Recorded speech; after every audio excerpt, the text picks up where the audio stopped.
네, 남욱 증인에게 순서가 순서지 보세요. 네. 네, 여쭤보겠습니다. 그 검찰에서 목표를 정하고 이렇게 한다라고 했을 때 남욱 증인께서 협조를 좀 하지 않았습니까? 네. 근데 이제 검사들이 원하는 답을 했을 때 검사들의 반응이 어땠었나요? 뭐 그 답을 해야 이제 그 다음으로 넘어가니까. 그래서 대부분 제 조서를 보면 뭐 시장님이 지시하시지 않았겠냐. 뭐 그랬을 것 같다.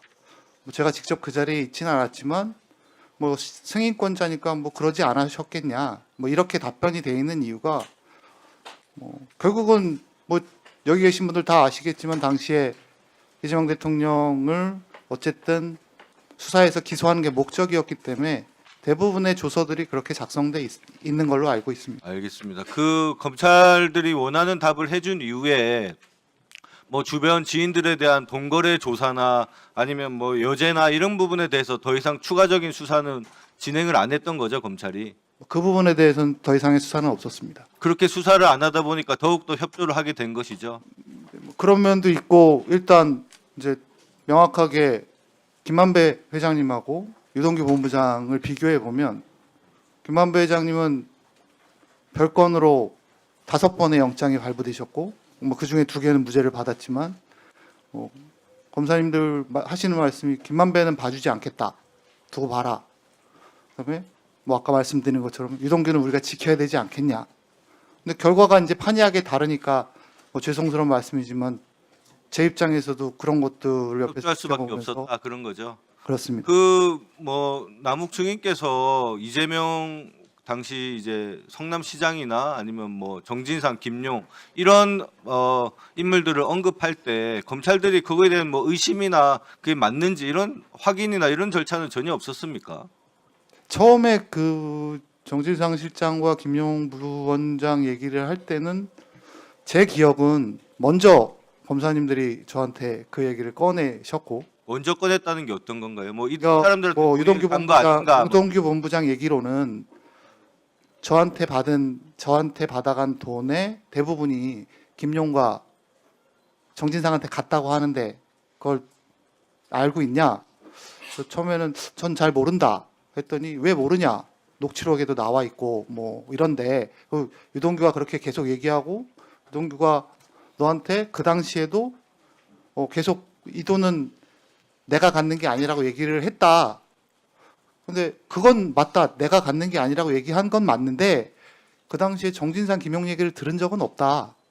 했는데 이제 계속 그렇게 얘기를 하니까 뭐 이제 나중에는 제가 그 얘기를 들었는데 기억을 못 하는 건가. 이제 이렇게 사람 기억이 그렇게 네네. 되더라고요. 뭐 그 그런 상황이 있었습니다. 검찰에서 먼저 유동규가 그런 얘기를 꺼냈다고 했나요? 저번 기간 보고 때는 남욱 증인이 먼저 형들 얘기를 꺼냈다라고 또 그러던데. 그러니까 이제 그게 재판 과정에서 문제가 됐는데 제가 구속돼 있다 보니까 이제 확인이 안 돼서 네. 기억으로 말씀을 드리겠습니다. 제가 처음 김용 부원장, 정진상 실장 얘기를 꺼낸 게 2022년 11월 1일이랍니다. 조서에 남아 있는 게 제 기억이 그렇습니다. 네네네. 그리고 제가 처음 그 얘기를 꺼냈다고 하더라고요. 그리고 나서 제 얘기를 듣고 2022년 11월 21일 날 유동규를 불러서 조사를 했대요. 검사님의 설명은 그렇습니다. 네네네. 제 기억과 달리.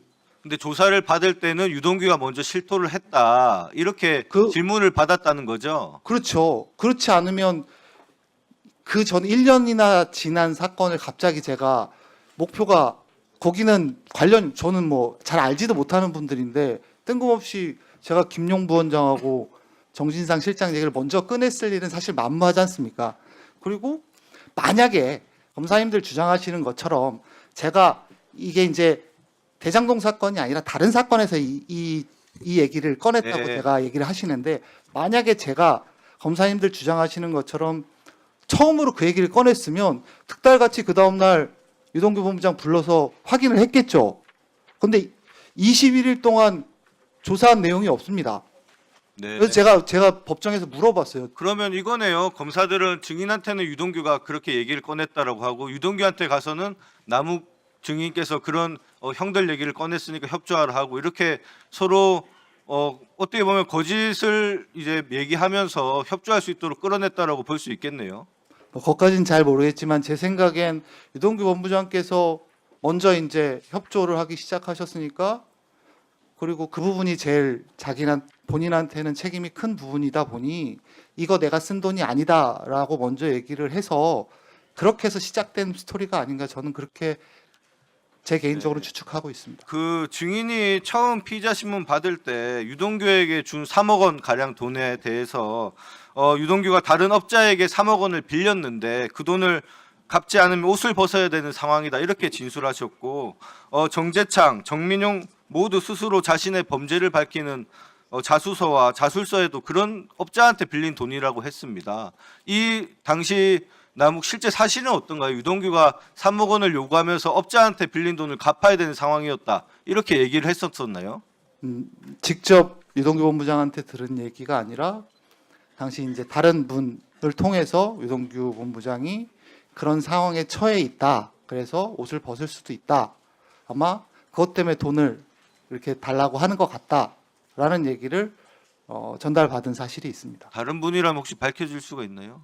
말씀. 당시 시의회 의장이셨던 최윤길 의장께서 최영길 의장이. 전달해 주셨습니다. 그러면 당시에 이제 유동규의 개인 채무 때문에 돈을 주는 걸로 생각했었지, 뭐 정진상이나 김용한테 준다는 생각은 없었던 거죠. 그러니까 그렇기 때문에 10년이 지나고 나서 이 사건이 불거졌을 때도 그 기억만 있었지, 뭐 정진상 실장님이나 김용 부원장 얘기가 머릿속에 없었던 이유는 그 당시에도 그 얘기를 들은 적이 없었기 때문에 제 기억에 없었던 거 아닌가, 지금 그렇게 생각하고 있습니다. 그 사실은 본인도 그 지금 이 사건과 이 조작 수사의 최대한 피해자인데 어떻게 보면 또 협조를 하면서 다른 피해자들을 또 양산하지 않았습니까? 그 점에 대해서 어떻게 좀 생각하세요?